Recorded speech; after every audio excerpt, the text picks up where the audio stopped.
Boring ba ang buhay mo?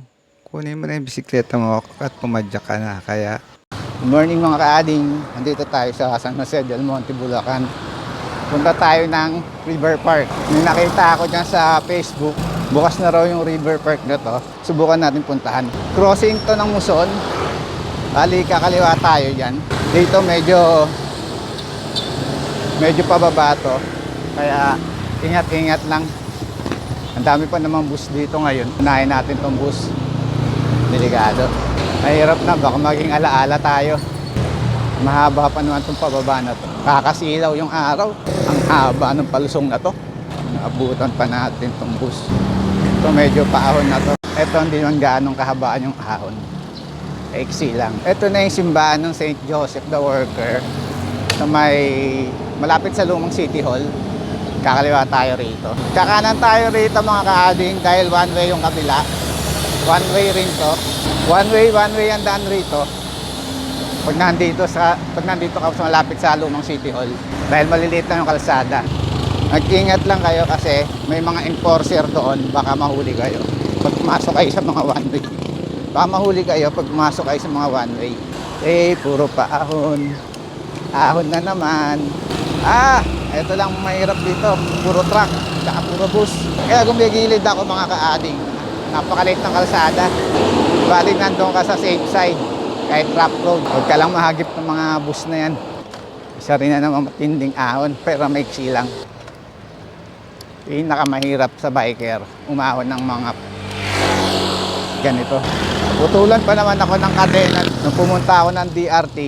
Uy, nako. Kaahon rin. Kakatakot itong mga bus na to. Mga kaading yung kanan na yan, kay Pian Road. Pag dumigo ka rito, diniretso mo yan, papunta yan ng Quirino, Star Mall. Kung makikita nyo mga kaading, ito yung bago nilang City Hall ng San Jose. Ganda oh. Bali, lakad tayo rito. Ang alam ko meron silang River Park dito. Pinaganda nila itong lugar. Nung una kong nakita to kasi di mo makikita yung pinakalikod niya. Ganda ng lugar. Ganda ng background nila. Ganda ng City Hall nila. Dito tayo sa pathway.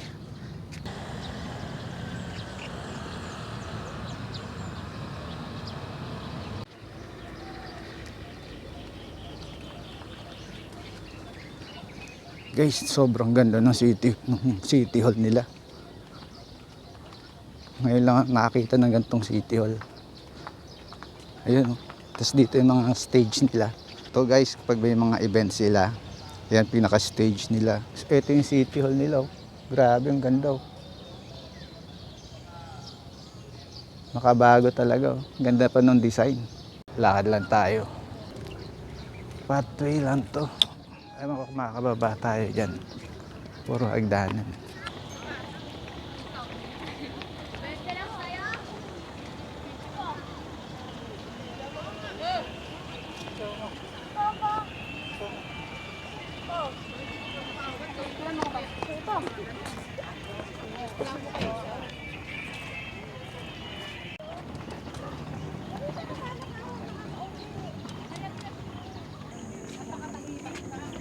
Dito guys sa likod nila, yung pinaka riverbank nila. Nilagyan nila ng slope, sarang. Nagja-jogging pa yan. Nilagyan nila ng basurahan rito para hindi natatapunan ng basura yung likod nila. Dami nagja-jogging. Oh. Hindi ko alam, sabi bawal daw yung bike. Nilalakad ko lang naman dito. Wala naman ang pagpaparkingan. Mukhang malayo pa to ah, malaki oh. Dito lang tayo sa gilid. Ikutin natin tong lugar. Mukhang mahaba tong likod nila. Ganda rin yung pagkakagawa ng lugar. Haba ng jogging area. Pwede mag-bike dito. Bike area pala to. Ito pala yung pinaka-bike lane nila. Pikiraan po. Just ikot ka lang rito. Two-way naman to. Excuse me. Pikiraan po. Ito pala, hanggang dito lang yung bike lane. Wala nang pupuntahan.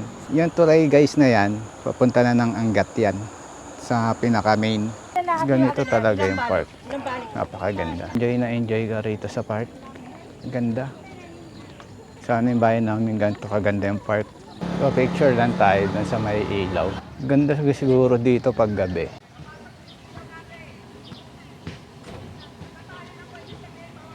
Yung lugar na yon, kikita niyo yan. Fountain area yan. Bawal tayong pumunta dyan. Kasi baka maapakan yung mga ilaw. Masira ka agad. Mga kaading, uwi na tayo. Gugutom na rin ako. Dahan-dahan lang tayo rito. Medyo mabigat yung ahon. Uy! Sumayad. Kita nyo kaading kung ganun kaganda yung city hall nyo o kaya yung munisipyo nyo, mapapausahan na ka na lang eh. Hindi ka manghihinayang kung saan napupunta yung mga tax mo dahil sobrang ganda ng city hall nila.